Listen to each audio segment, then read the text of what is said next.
I watched my sister get arrested at Thanksgiving dinner wearing $18,000 worth of stolen luxury, and every single item had my name on the credit card bills. But I'm getting ahead of myself. Let me take you back to where this nightmare actually started, because the moment I discovered what Linda had done, I knew one thing for certain. Some betrayals don't deserve a quiet resolution. They deserve a stage. My name is Rosemary. I'm 68 years old, and if you passed me on the street, you'd probably think I was just another retired woman living a simple life. Modest clothes, sensible car, quiet neighborhood. And you'd be mostly right. But here's what you wouldn't know. I spent 35 years building a commercial real estate empire from absolutely nothing. I bought properties when everyone else was too scared to invest, and I sold them when the market was hungry. By the time I turned 60, I had more money in the bank than I could spend in 3 lifetimes. But wealth changes you in ways people don't talk about. I learned to keep my success private. I didn't need the attention, didn't want the questions, didn't care about impressing anyone. My house was paid off decades ago. My car was 7 years old and ran perfectly fine. The only luxury I allowed myself, my one indulgence, was my collection of designer handbags and silk scarves. They were my secret pleasure, displayed in a custom closet where no one but me could appreciate them. These weren't just accessories to me. They were trophies. Proof that I'd made it. That I'd earned something beautiful in a life that demanded so much sacrifice. My sister Linda is 4 years younger than me, and our relationship has always been complicated in that way family relationships often are, equal parts love and resentment, with a heavy dose of unspoken competition. Linda married young to a man who promised her the world and delivered nothing but debt and disappointment. She divorced him before she turned 30. Her second marriage lasted slightly longer, but ended just as badly. By the time she hit 50, Linda had spent her entire adult life trying to keep up with people who had what she didn't. And somewhere in that desperate pursuit of keeping up appearances, I became her measuring stick. Her benchmark for failure. I saw it in the way she'd glance at my things when she visited. The way she'd make small comments about my car being old or my clothes being outdated, while her eyes lingered on my watch or my handbag. I saw it in the tension around her mouth during family gatherings when people asked me for advice or complimented something I'd achieved. Linda never celebrated my success. She cataloged it, filed it away in some mental ledger where she kept score of everything she felt she deserved but didn't have. But I never thought she'd actually cross the line. 3 months ago, on a completely ordinary Tuesday afternoon, I sat down at my desk to do something I've done religiously for 20 years, review my quarterly credit report. It's a habit from my business days, back when protecting your financial reputation could mean the difference between closing $1 million deal or losing everything. I printed out the report, made myself tea, and settled in to review 3 pages of expected, familiar information. Except it wasn't familiar. On page 2, there was an account I didn't recognize. Neiman Marcus store credit card. Opened 8 months ago. Current balance, $3,200. My hands started trembling before my brain fully processed what I was seeing. I don't have a Neiman Marcus card. I've never applied for one. I set down my tea before I could spill it and read the line again, slower this time, hoping I'd misunderstood something. But the words didn't change. Someone had opened a credit card in my name, and they'd spent over $3,000. I grabbed my phone and called the credit card company with fingers that barely worked. The customer service representative sounded bored until I explained the situation, and then her tone shifted into something more alert, more careful. She verified my identity through a series of security questions, and then confirmed what I already knew in my gut. Yes, the account existed. Yes, significant purchases had been made. Designer handbag, sunglasses, perfume, shoes. All shipped to a residential address. My voice came out steady even though my chest felt like it was collapsing. What address? She read it to me. I wrote it down even though I didn't need to. I knew that address. I'd been to that house dozens of times over the years. It was Linda's address. I sat there in my study, staring at those numbers on the page, and something cold and sharp settled into my bones. This wasn't a mistake. This wasn't identity theft from some random criminal on the internet. This was my sister. My own flesh and blood had stolen my identity and used it to fund a shopping spree. But I didn't call her. Not yet. Instead, I did what I'd spent 35 years doing in business. I investigated. I pulled every credit report from every bureau. I requested detailed transaction records. I filed information requests with stores. And what I found made my stomach turn. Linda hadn't just opened one card. She'd opened 4. Neiman Marcus, Bloomingdale's, Saks Fifth Avenue, and a luxury spa membership that cost $700 a month. Every single account had been opened over the past 8 months using my driver's license number, my date of birth, my mother's maiden name. Information that only family would know. Information she'd probably memorized from years of watching me fill out forms or listening to me answer security questions. The total damage? $18,347. I sat in my study until it got dark outside, reading through purchase records like they were evidence in a crime scene. Because that's exactly what they were. Each transaction told a story. Linda had been careful at first, small purchases, nothing that would trigger alerts. A handbag here, a pair of shoes there. But as the months went on and nothing happened, she got bolder. The amounts increased. The frequency increased. She stopped being careful because she thought she was getting away with it. And technically, she was. Until I found out. 2 weeks after my discovery, we had a family gathering at our nephew's house for his birthday. I almost didn't go. The thought of seeing Linda, of pretending everything was normal while I knew what she'd done, made me physically ill. But something told me I needed to see her. Needed to watch her perform whatever version of herself she'd constructed with my stolen money. And perform she did.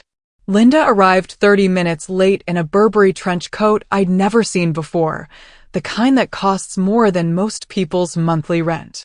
Her wrist sparkled with a delicate gold bracelet that caught the light every time she moved.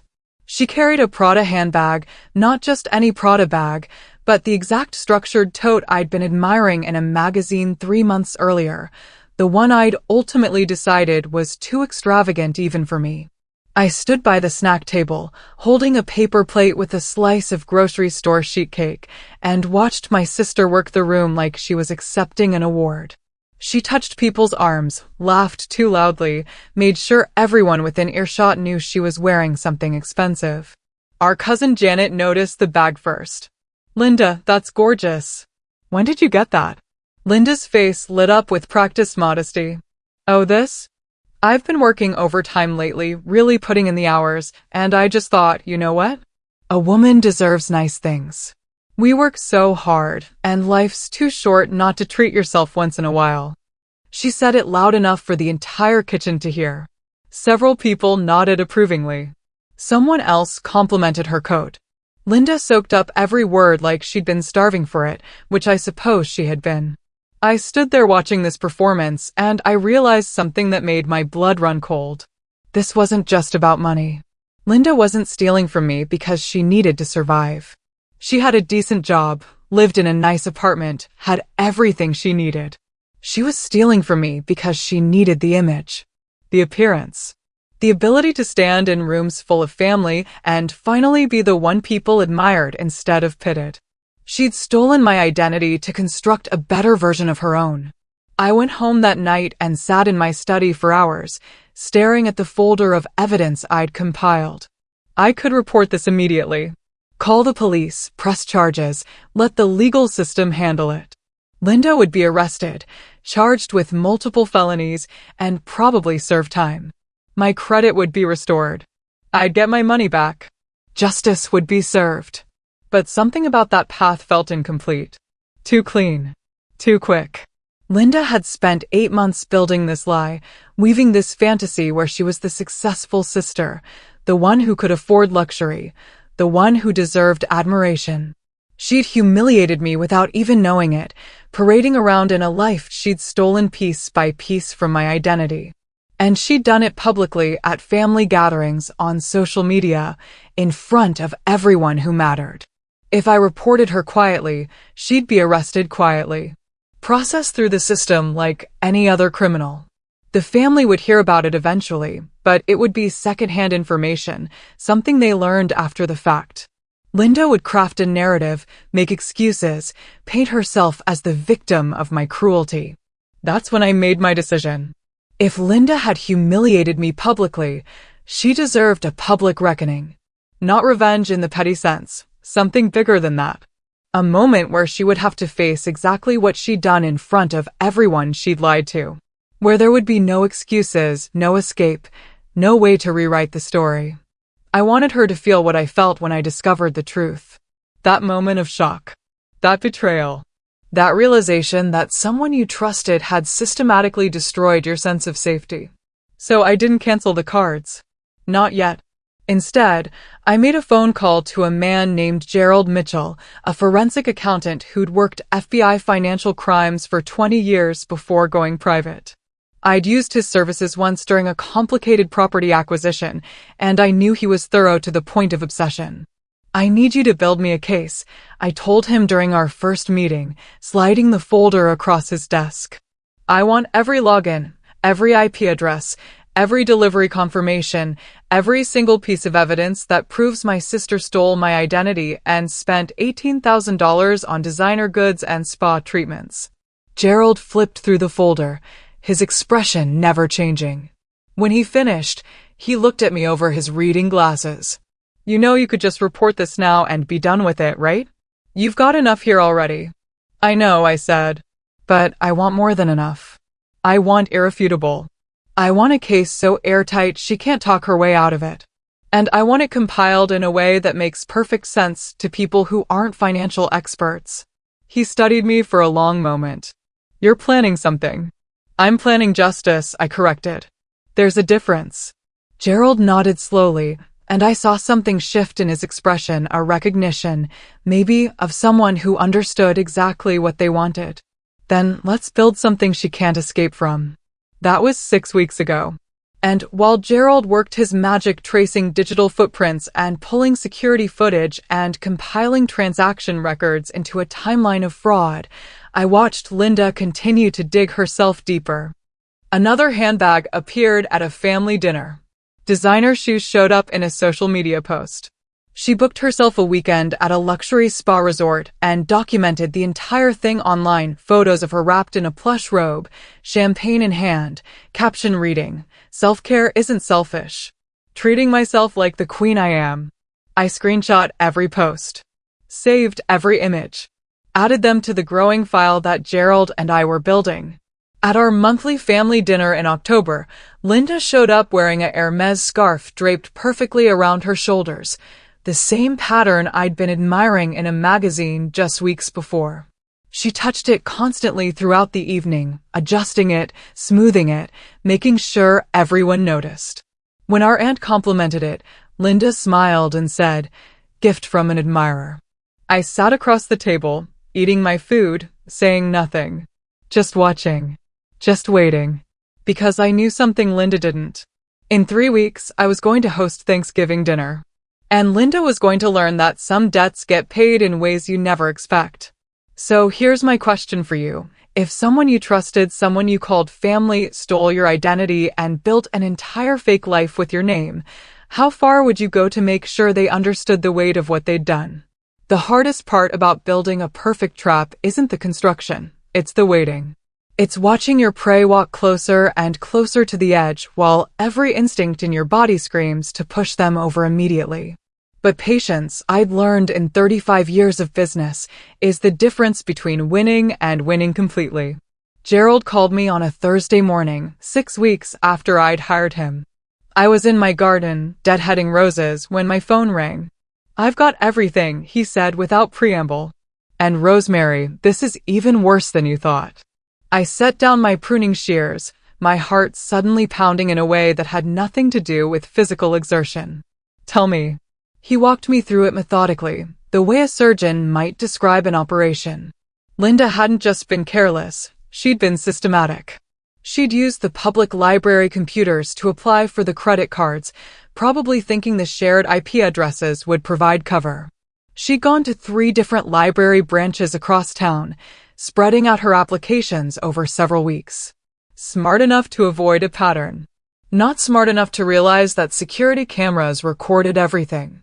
Gerald had obtained footage from all 3 libraries. In each video, there was Linda, sitting at a computer terminal, her face clearly visible as she typed in my personal information. Date of birth, social security number, mother's maiden name, driver's license number. Everything she'd need to become me, at least on paper. She signed for every delivery, Gerald continued. I've got 23 separate delivery confirmations with her signature. Some of them she accepted at her door.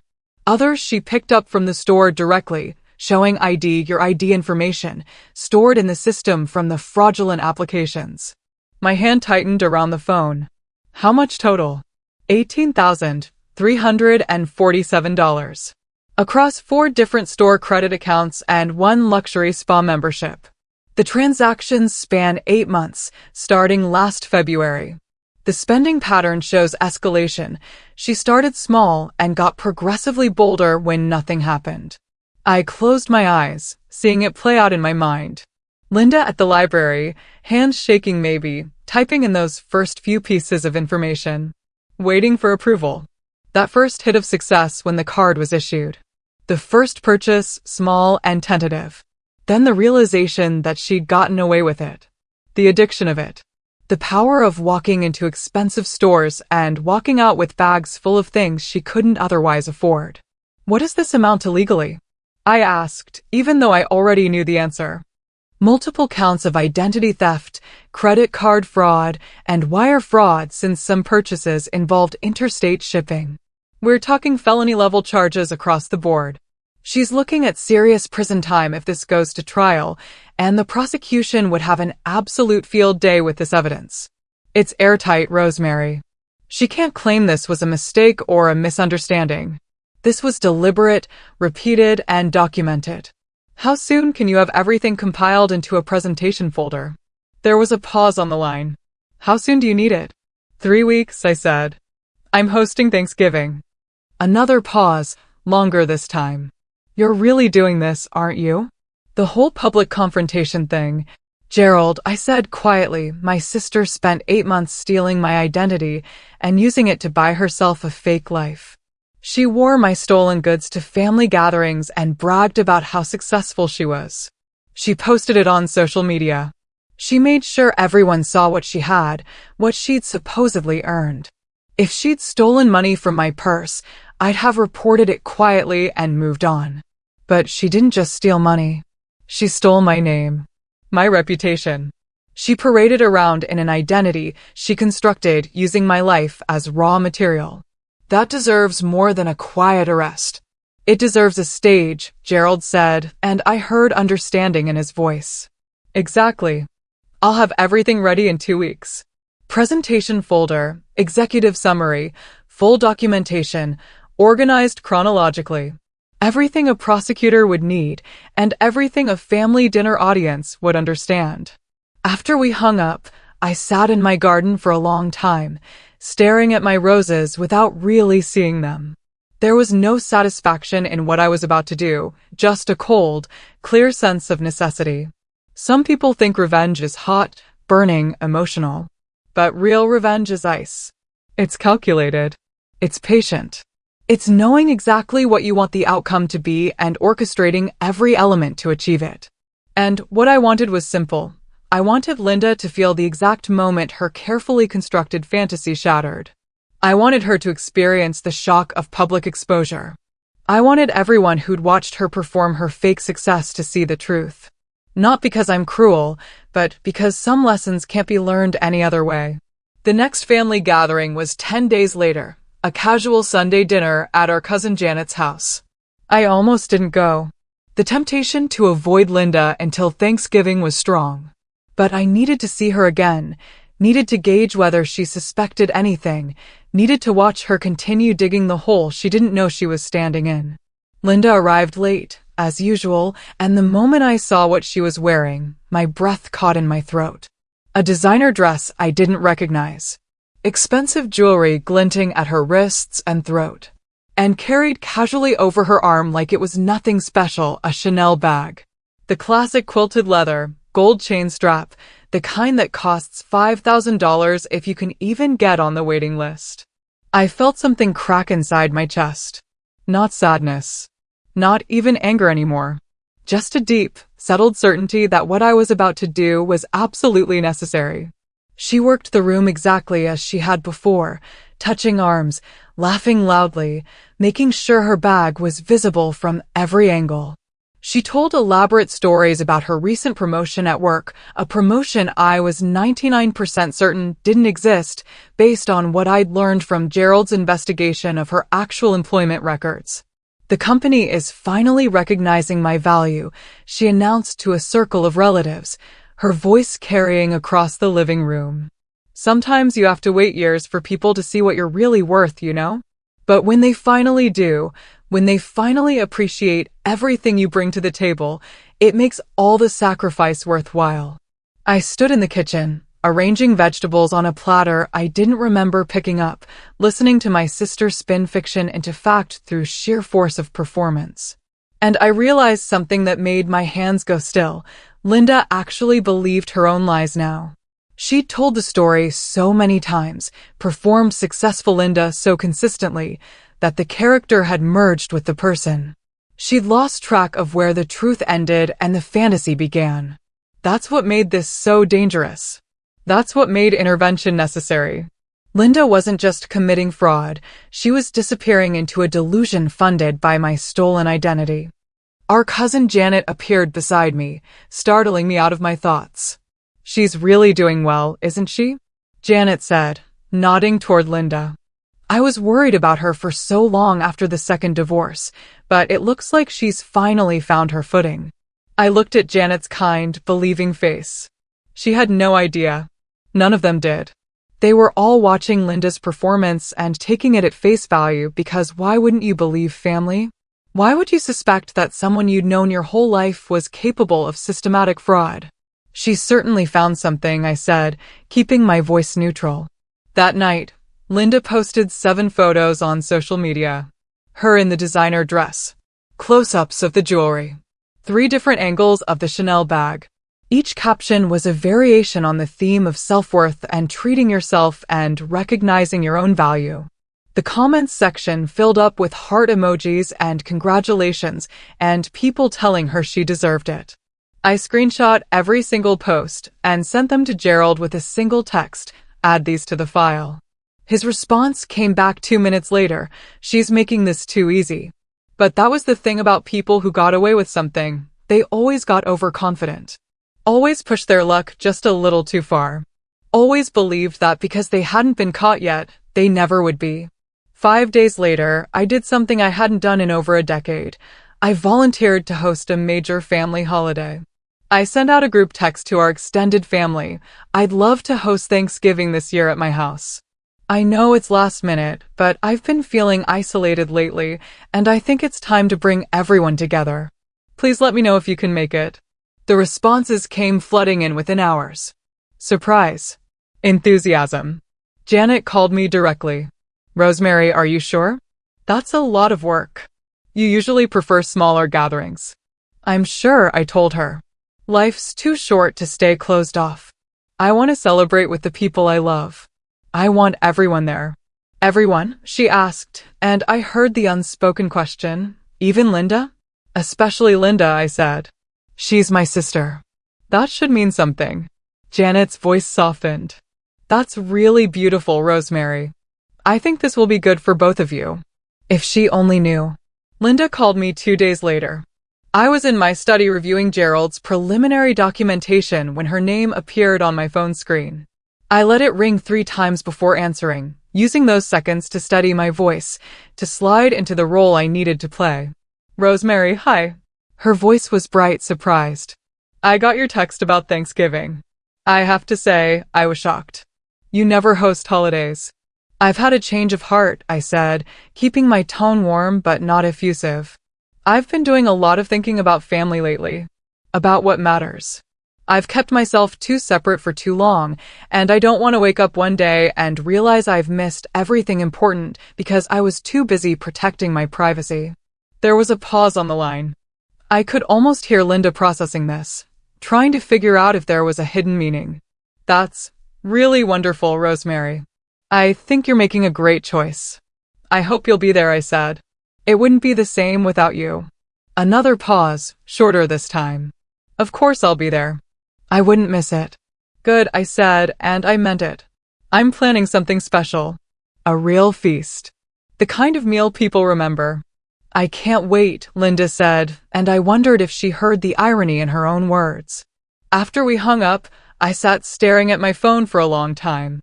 There was still a part of me, a small, quiet part buried under layers of anger and betrayal, that wanted to call her back. That wanted to give her one more chance to confess, to apologize, to make this right without the public devastation I was planning. But I thought about the Hermes scarf, the Chanel bag, the 8 months of systematic fraud, the social media posts, the performance at family gatherings, the complete lack of remorse or conscience. And I knew that Linda wouldn't confess. She'd deny everything. She'd make excuses.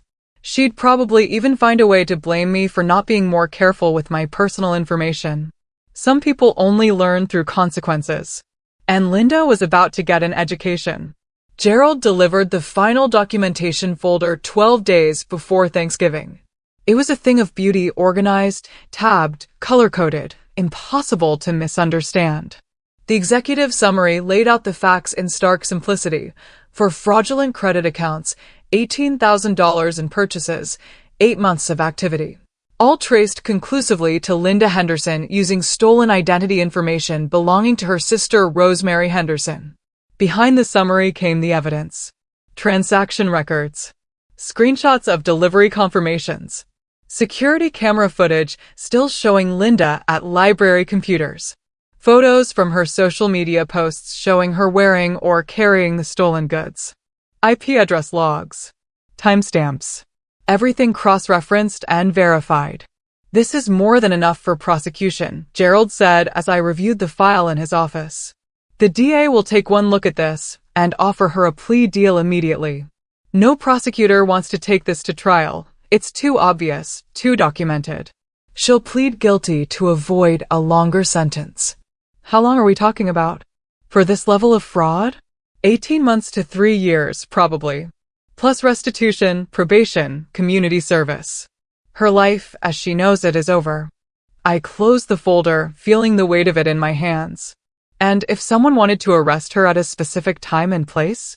Say, during a family gathering? Gerald's eyebrows rose. You'd need to coordinate with local police and the DA's office. They'd need probable cause, which you have in abundance. An arrest warrant, which would be trivial to obtain with this evidence. And officers willing to execute the warrant at a non-standard location, which most departments would actually prefer since it's safer than a home arrest where weapons or escape routes might be factors. So it's possible. It's possible, he confirmed. Is it advisable? That's a different question. I'm not asking for advice, I said quietly. I'm asking for logistics. He studied me for a long moment, then nodded slowly. Then yes, logistically, it's absolutely doable. I took the folder home and spent the next 2 days making phone calls. First to the DA's office, where I explained the situation to an assistant district attorney named Rebecca Martinez. She listened to my summary, asked pointed questions about the evidence, and then requested I email her everything Gerald had compiled. Give me 48 hours, she said. If this is as solid as you say, we'll fast-track the warrant. It was. She called back 36 hours later. Mrs. Henderson, we're prepared to issue an arrest warrant for Linda Henderson on multiple counts of identity theft and fraud. When would you like us to execute it? Thanksgiving Day, I said. November 28th. 2:30 p.m. At my residence. There was a pause. That's specific. It's necessary, I said. My sister committed these crimes publicly, flaunting stolen goods at family gatherings. A public arrest is appropriate given the public nature of the offense. Another pause, longer this time. Then, I'll coordinate with the police department. They'll send 2 officers. Plain clothes until the moment of arrest to avoid alarming your guests prematurely. Thank you. Mrs. Henderson? Her voice softened slightly. I understand why you're doing this. But I want to make sure you understand what's going to happen. Your sister will be handcuffed. She'll be processed. This will be traumatic for everyone present. Are you prepared for that? I've been preparing for 8 months, I said. Ever since Linda decided my identity was something she could steal and wear like a costume. Fair enough, Rebecca said. We'll be there. The week before Thanksgiving passed in a strange blur of activity and stillness. I hired a catering company. I ordered premium ingredients. I cleaned my house until it gleamed. I set my dining table with china I hadn't used in years. On the surface, I looked like any woman preparing to host a major holiday meal. But in my study, hidden in a locked drawer, sat Gerald's folder and a copy of the arrest warrant. And in my mind, I rehearsed the moment over and over. What I would say, how I would say it, the exact timing of every element. I'd spent 35 years negotiating deals worth millions of dollars. I knew how to control a room. I knew how to deliver information for maximum impact. And I knew how to make sure everyone understood exactly what was happening and why. 3 days before Thanksgiving, Linda posted on social media again. Another designer purchase, this time a pair of Louboutin heels, the signature red soles prominently displayed in the photo. The caption read, "Early Christmas present to myself. Life is too short not to walk in beautiful shoes." I stared at that post for a long time. The audacity of it. The complete lack of awareness. Did she really think she'd never be caught? Did she believe she was somehow entitled to steal from me because we shared DNA? Or had the lying become so natural that she'd forgotten she was doing it at all? I screenshot the post. Sent it to Rebecca Martinez with a single line. This was purchased yesterday with fraudulent account number 4. Still active. Her response, noted. See you Thursday. The morning of Thanksgiving, I woke at 5 a.m. to a house that smelled like preparation and anticipation. The caterers arrived at 7.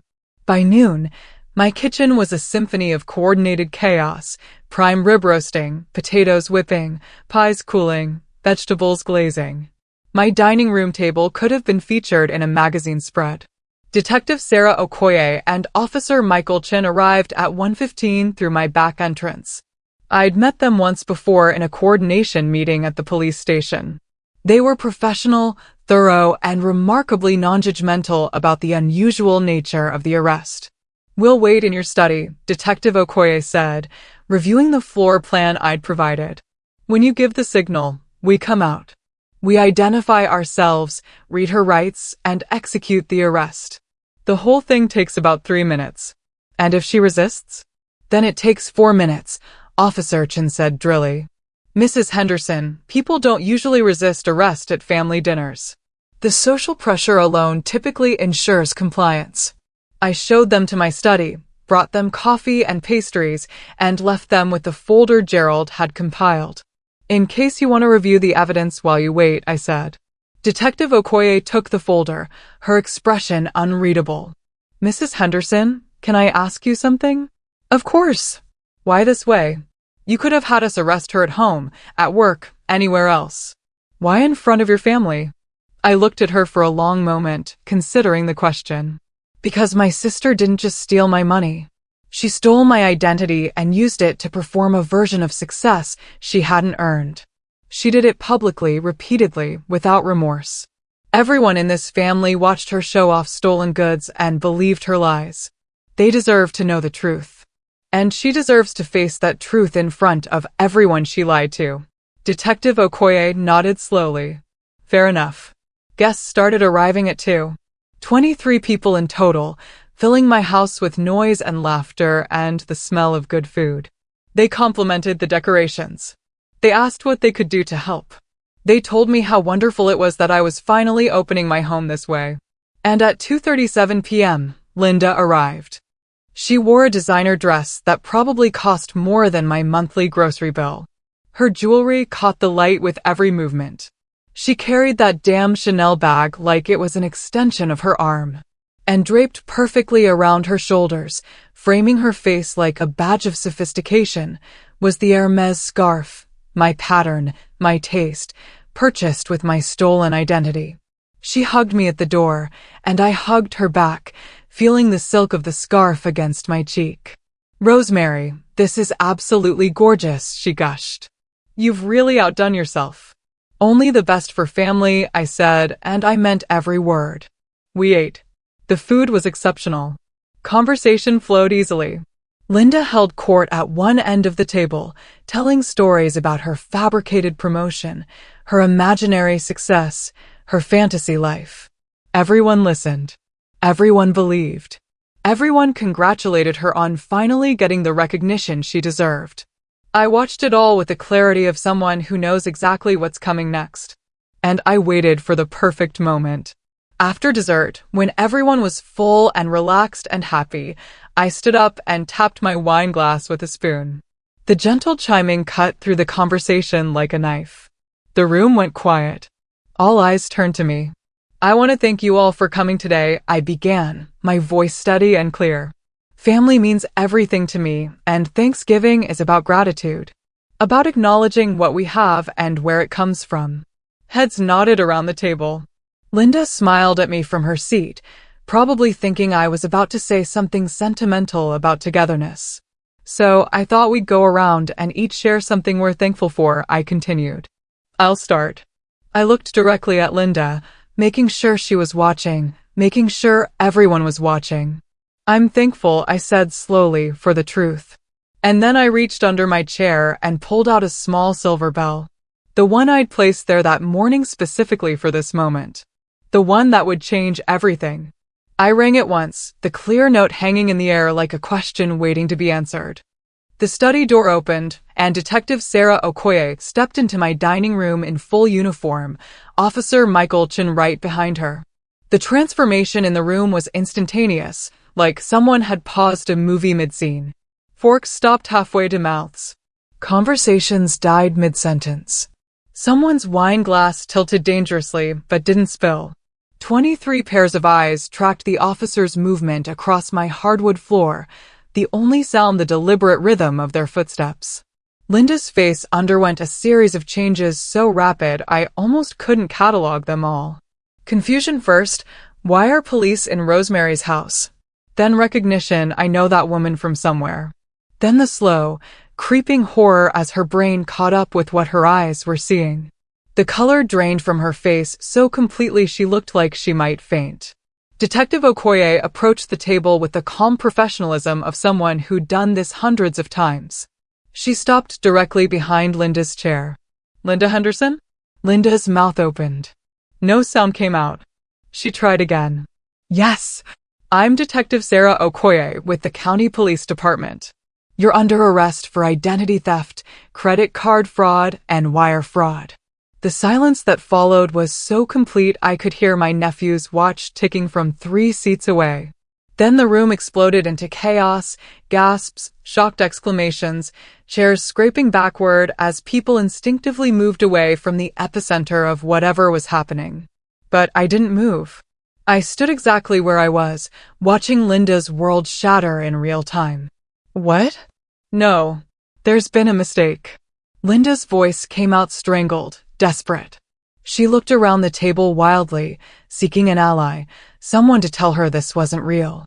"Rosemary, what's happening? Tell them there's been a mistake."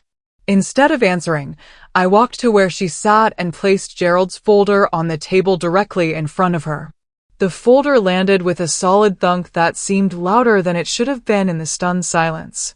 "You used my identity to open store credit cards," I said, my voice carrying to every corner of the room. Clear. Measured. Letting each word land with full weight. "You spent $18,347 on designer goods and spa treatments over the course of 8 months. You wore my name like a costume while parading around in stolen luxury." I pointed to the Prada bag hanging on her chair. "That handbag? Purchased with fraudulent account number 1 Neiman Marcus, opened in February using my driver's license number and date of birth. I gestured to the jewelry at her wrists. That bracelet? Fraudulent account number 2, Bloomingdale's, March. My finger moved to the scarf around her shoulders. That Hermes scarf you're wearing right now? Fraudulent account number 3, Saks Fifth Avenue, June. You were photographed by store security picking it up personally, presenting identification that matched the fraudulent account, my identification information. Linda's hands flew to the scarf as if it had suddenly become radioactive. Rosemary, I can explain. No, I cut her off, the single word sharp enough to draw blood. You can't explain this. I have IP addresses from every credit card application. You used 3 different public library computers, probably thinking that would provide cover. It didn't. I have security camera footage from all 3 libraries showing you at the terminals typing in my personal information. I flipped open the folder to a page of still images, Linda at various computers, her face clearly visible in each shot.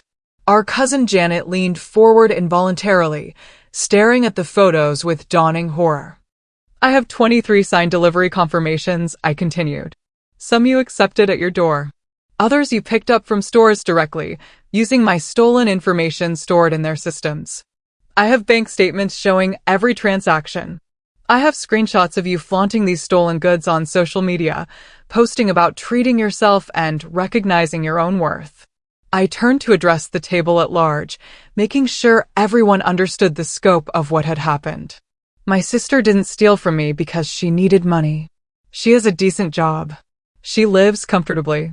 She stole from me because she needed the image, the appearance of success, the ability to stand in rooms full of family and finally be the one people admired instead of pitted. She stole my identity to construct a better version of her own. Linda was shaking now, her hands trembling so badly the scarf slipped from her shoulders onto the floor. Rosemary, please. We're family. And that's when something in me cracked open, not with anger, but with something colder and more final than anger could ever be. Exactly, I said softly. We're family. And you stole from me. You didn't just take money, Linda. You took information that only family would know. My driver's license number. My mother's maiden name. My date of birth. Things I shared with you over years of Sunday dinners and holiday gatherings and phone calls where I thought I was talking to someone I could trust. You cataloged that information like you were planning a heist. And then you used it to commit felonies. I paused, letting that sink in for everyone listening. So yes, we're family. And that makes this so much worse. Strangers steal from each other all the time. But family? Family is supposed to protect each other.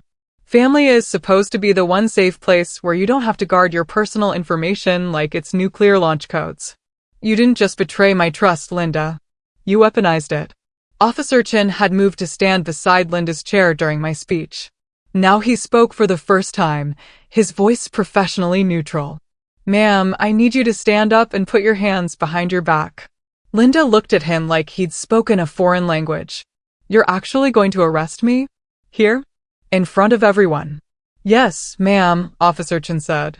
That's generally what happens when there's an active warrant for your arrest. But it's Thanksgiving, Linda said, and I heard genuine bewilderment in her voice, as if the holiday should somehow provide immunity from consequences. As if turkey and pie could erase 8 months of systematic fraud. Linda, Detective Okoye said, not unkindly, the timing is unusual, but the charges are serious. You need to stand up now. For a moment, I thought Linda might actually refuse. I saw her eyes dart toward the door, calculating distances, weighing options. But then she looked around the table at all those stunned faces, our cousins, our aunt, our nephews and nieces, and something in her collapsed. The performance was over. The curtain had fallen. There was nowhere left to run. She stood on shaking legs. Officer Chin guided her hands behind her back. The metallic click of handcuffs closing echoed through the dining room like a period at the end of a sentence. Linda looked at me one last time, and I saw something in her eyes that I hadn't expected. Not anger, not defiance, but shame. Raw, undiluted shame. I'm sorry, she whispered. I know, I said. And I meant it. I believed she was sorry. Sorry she'd been caught. Sorry everyone was watching. Sorry her carefully constructed fantasy had imploded spectacularly. Whether she was sorry for the actual crime was a different question entirely. As Detective Okoye and Officer Chin guided Linda toward my front door, she tried one more time. The scarf, she said, her voice breaking. It's on the floor. Can I? Leave it, I said. It's evidence now. They walked her out, and I heard my front door open and close. Through the window, I watched them help her into the back of a police car, hands still cuffed behind her, head down. The car pulled away, taking Linda and her stolen Chanel bag and designer dress toward a future she'd never imagined for herself. I turned back to my dining room full of shocked, silent relatives. For a long moment, nobody spoke. Nobody moved. They just stared at me like I'd transformed into someone they didn't recognize. Finally, my nephew broke the silence. Did that really just happen? It did, I said, returning to my seat at the head of the table with a calmness I genuinely felt. And I'm sorry you all had to witness it. But Linda needed to understand that actions have consequences. Real ones. Public ones. She committed these crimes publicly, flaunting stolen goods at family gatherings, posting her fake life on social media. A public reckoning was appropriate. Our cousin Janet set down her fork with a hand that wasn't quite steady. How long was she doing this? 8 months, I said. From February to October. For separate fraudulent accounts plus a luxury spa membership. $18,000 in charges, all traced directly back to her. My Aunt Linda's and my mother's sister had gone pale. I knew she was living beyond her means. I thought maybe she'd gotten a promotion, or maybe she was just being irresponsible with credit cards. I never imagined. She trailed off, unable to finish the thought. None of us imagined it, I said gently. That's what made it work for as long as it did. We trusted her because she's family. We wanted to believe she was finally doing well after all her struggles. Linda counted on that trust. She exploited it. But to have her arrested at Thanksgiving dinner, someone said from down the table, I think it was my second cousin's husband. Isn't that a bit harsh? I looked at him steadily. Is it harsher than spending 8 months committing felonies using your sister's identity? Is it harsher than wearing stolen goods to family gatherings while everyone congratulates you on your success? Is it harsher than posting photos on social media of luxury items purchased with someone else's name, building an entire false life for public consumption? He had no answer to that. Linda made her choices publicly, I continued, my voice firm but not angry. She chose to perform her fake success in front of all of you. She chose to make you witnesses to her fraud, even if you didn't know that's what you were witnessing. I simply made sure you were also witnesses to the truth. That's not harsh. That's proportional. Janet spoke up again, her voice thoughtful. You've been planning this for a while, haven't you? This wasn't a spur-of-the-moment decision. 6 weeks, I confirmed. Ever since I hired a forensic accountant to build an airtight case. I wanted to make sure Linda couldn't talk her way out of it, couldn't claim it was a misunderstanding or a mistake. I wanted the evidence to be so overwhelming that everyone, including Linda herself, would have to face reality. That's why you volunteered to host, Janet said slowly, pieces clicking into place in her mind. You never host holidays. But you needed everyone here. You needed us to see this. I needed you to see the truth, I corrected. Linda spent months lying to all of you, accepting your congratulations and admiration for achievements she hadn't earned. You deserved to know what really happened. And Linda deserved to face the people she'd lied to. The room fell silent again, but it was a different kind of silence now. Not shocked, but contemplative. People were processing, reevaluating, replaying months of interactions with Linda through this new lens of understanding. Finally, I gestured to the table full of food. Please, everyone, eat before it gets cold. Linda won't be needing a plate, but the rest of you shouldn't let a good meal go to waste. I spent considerable money on this catering, and I'd hate to see it not appreciated. There was a moment of hesitation. Eating felt wrong somehow after what had just happened, but eventually, people picked up their forks. Conversation resumed, quieter than before, more subdued, but genuine. And as I looked around at my family eating and talking and slowly coming to terms with what they'd witnessed, I felt something I hadn't expected. Peace. Not satisfaction. Not triumph. Just peace. The peace of someone who'd done what needed to be done and could finally let go of the weight she'd been carrying. The Thanksgiving gathering ended earlier than it otherwise would have. People left in small groups, hugging me at the door, some thanking me for dinner, others looking like they wanted to say something but couldn't find the words. Janet stayed behind to help clean up, working alongside me in silence for a while before finally speaking. "Are you okay?" she asked. "I am," I said, and realized it was true. "Are you?" "I don't know," she admitted. "I keep thinking about all those times she showed off new things. All those conversations where she talked about treating herself and recognizing her worth. And we all just believed her." "Why wouldn't you?" I asked. "She's family. We want to believe the best about family." "Is that why you waited?" Janet asked. "Why you didn't just report her immediately?" "Because some part of you wanted to believe there was an explanation." I thought about that for a long moment, my hands pausing in their work of wrapping leftover food. "No," I said finally. I knew what she'd done the moment I saw that first credit report. But I wanted her to understand the weight of it, the scope of it. I wanted her to face the consequences in a way that couldn't be minimized or explained away. "Does that make me cruel?" "It makes you human," Janet said quietly. "And honestly, after what she did, I think most people would have done worse." After Janet left, I sat alone in my clean dining room, the Hermes scarf still lying on the floor where it had fallen from Linda's shoulders. I picked it up, feeling the silk slide between my fingers. Evidence, I'd told Linda. But it was more than that. It was a symbol of everything this whole situation represented, beautiful on the surface, but tainted by how it was obtained. I placed it in a plastic evidence bag the police had left for me. Tomorrow, I'd drop it off at the station along with any other items Linda might have left behind. Tonight, I just wanted to sit in my quiet house and breathe. The legal proceedings moved faster than I'd anticipated. Linda was arraigned the following Monday.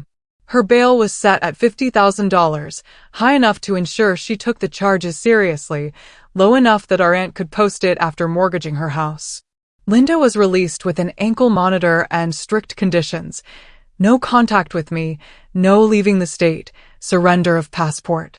Her attorney, a public defender named Marcus Chin, who looked about 12 years old, tried to argue for leniency. Linda had no prior criminal record. She was a pillar of her community. This was a family matter that got out of hand. She was willing to make full restitution. The prosecutor, Rebecca Martinez, shut that down with surgical precision. "This was not a family matter, Your Honor. This was systematic, premeditated identity theft spanning 8 months and multiple felony counts. The defendant used her intimate family knowledge to commit fraud, then flaunted the proceeds publicly while the victim remained unaware. The state recommends no leniency in this case." The judge agreed. He set a trial date for March, 3 months away, but strongly encouraged Linda's attorney to negotiate a plea deal. "Mr. Chin, I've reviewed the evidence file. This is one of the most thoroughly documented identity theft cases I've seen. If your client insists on going to trial, she will be convicted. I suggest you explain that to her in terms she can understand." 2 weeks later, Linda accepted a plea deal. She would plead guilty to 3 counts of identity theft and 2 counts of credit card fraud. In exchange, the wire fraud charges would be dropped. Her sentence: 18 months in minimum security prison, 5 years probation upon release, 300 hours of community service, mandatory counseling for impulse control, and full restitution of $18,347 plus $23,000 in damages for the cost of rebuilding my credit and the emotional distress caused. The total amount Linda owed me, $41,347. I received the news in a brief phone call from Rebecca Martinez. "She'll report to prison in January," Rebecca told me. "You won't have to testify or see her again unless you choose to. Is there anything else you need from our office? No, I said. Thank you for handling this professionally. Mrs. Henderson, Rebecca said, her voice softening slightly. I've been prosecuting fraud cases for 8 years. I've seen families torn apart by financial crime dozens of times. But I've never seen someone handle it the way you did, with that level of planning and self-control. Most people would have either reported it immediately or let it slide to avoid family drama. You didn't do either. You built a case and forced accountability. I hope you know that what you did was brave. After we hung up, I sat with those words for a long time. Brave. Was it brave? Or was it just necessary? I still wasn't sure. Linda's life fell apart in the systematic way lives do when you're convicted of multiple felonies. Her employer, a mid-sized accounting firm, fired her the day after her arraignment. Her lease wasn't renewed. Her friends stopped calling. Her social media accounts, which had been so carefully curated with images of stolen luxury, went dark. I heard updates through family members who maintained contact with her. She'd moved in with our aunt in a different state. She was working at a call center to save money for restitution. She attended counseling sessions twice a week. She'd stopped wearing anything designer, stopped posting on social media, stopped performing the successful Linda character she'd worked so hard to construct. In short, she'd become invisible again, which I supposed was its own kind of punishment. 3 days before Linda was scheduled to report to prison, I received a letter. No return address, but I recognized the handwriting immediately. Linda's neat, precise script, the same handwriting she'd used to sign 23 fraudulent delivery confirmations. I almost threw it away without reading it. But something stopped me. Maybe curiosity, maybe a lingering sense of family obligation, maybe just the need to know if she'd learned anything from this catastrophe. I opened the envelope. The letter was short. Just 1 page, front and back. No preamble, no excuses, just words written in that same neat script. Rosemary, I know you probably don't want to hear from me. I know I have no right to ask for your time or attention after what I did. But I'm writing this anyway because I need you to know that I understand now. I was jealous. I've been jealous of you my entire life. You were always the successful one, the smart one, the one who made good choices and built something real. And I was always just Linda, the one who married badly twice, the one who struggled, the one people pitted at family gatherings. I wanted what you had. Not the money itself, I mean, yes, the money was nice, and I won't pretend otherwise. But more than that, I wanted people to look at me the way they looked at you. With respect. With admiration. I wanted to walk into a room and feel like I mattered. So I stole your identity because I couldn't figure out how to build my own. I wore your name like armor, thinking it would protect me from being invisible. But all it did was turn me into a criminal. You didn't destroy me at that Thanksgiving dinner. I destroyed myself long before that. You just made sure I couldn't pretend otherwise anymore. I'm sorry. Not just sorry I got caught, though I'd be lying if I said that wasn't part of it. But actually sorry for what I did. For violating your trust. For using family knowledge to commit fraud. For making you look over your shoulder and question whether you could trust the people closest to you. I don't expect forgiveness. I don't even think I deserve it. I just wanted you to know that I understand what I did and why it was wrong. I'm going to prison in 3 days. When I get out, I'll spend years paying back what I stole. And maybe, eventually, I'll figure out how to build a life that's actually mine instead of borrowed from someone else. Linda. I read the letter 3 times, looking for manipulation, for excuses, for some hint that this was just another performance. But I couldn't find it. The words felt genuine in a way Linda's words hadn't felt genuine in years. She was sorry. She understood. She accepted responsibility. And you know what? It didn't change anything. I folded the letter, put it back in its envelope, and filed it away with Gerald's folder and the arrest warrant and all the other documentation of this mess. Maybe someday I'd respond. Maybe someday there would be something approaching forgiveness or reconciliation. But not today. Today, I just felt tired. Tired of being angry. Tired of carrying this weight. Tired of thinking about Linda and her choices and what they meant about family and trust and how we hurt the people closest to us. So I made a decision. I decided to let it go. Not the accountability. Linda would serve her sentence and pay her restitution, and I wouldn't interfere with any of that.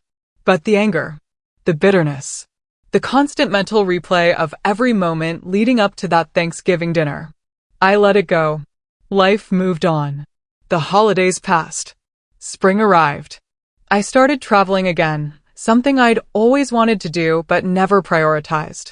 Paris, Tokyo, Buenos Aires.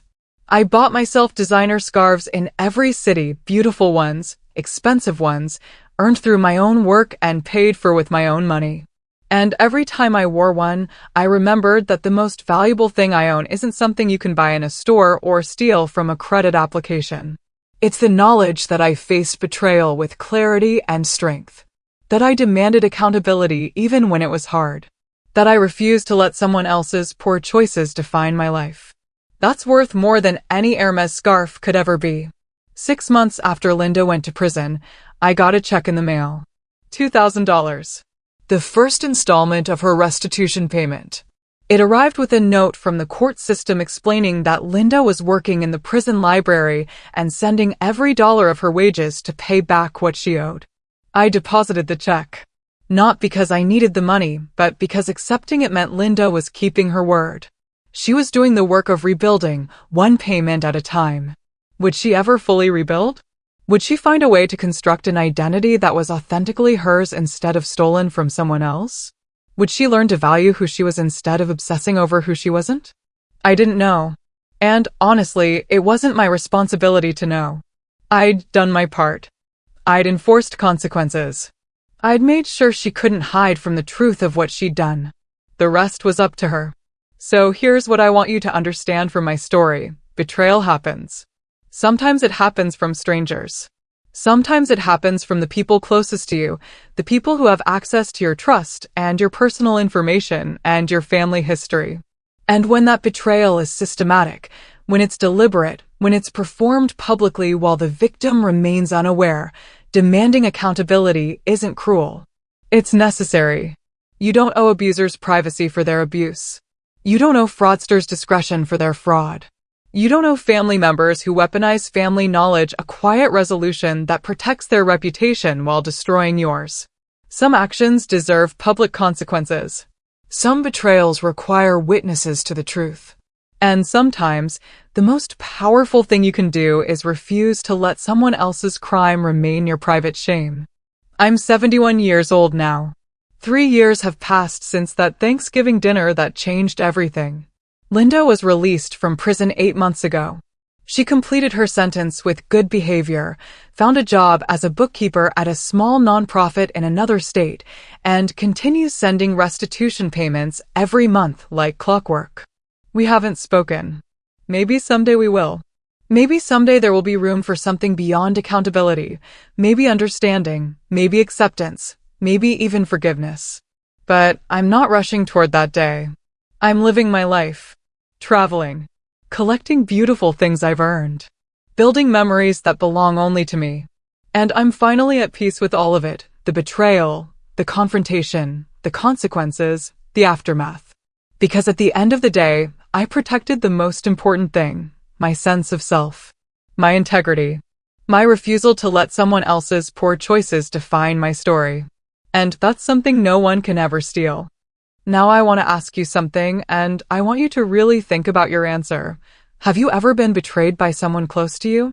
Someone who used your trust against you? Someone who took advantage of family knowledge or friendship access to hurt you in ways strangers never could? And if so, did you demand accountability, or did you stay silent to keep the peace? Leave your answer in the comments below. Tell me your story. Tell me how you handled betrayal and whether you'd do anything differently knowing what you know now. Because we all face these moments eventually, the moments where we have to choose between protecting a relationship and protecting ourselves. And I want you to know, choosing yourself isn't selfish. It's survival. If this story resonated with you, if it helped you process your own experiences with family betrayal or identity theft or the complicated dance between accountability and forgiveness, hit that like button. Subscribe to this channel for more stories about people who refuse to let betrayal define them. And share this video with someone who needs to hear that demanding consequences for wrongdoing isn't cruelty, it's courage. Thanks for listening. And remember, your name, your identity, your story, those are yours to protect. Never let anyone make you feel guilty for refusing to let them be stolen.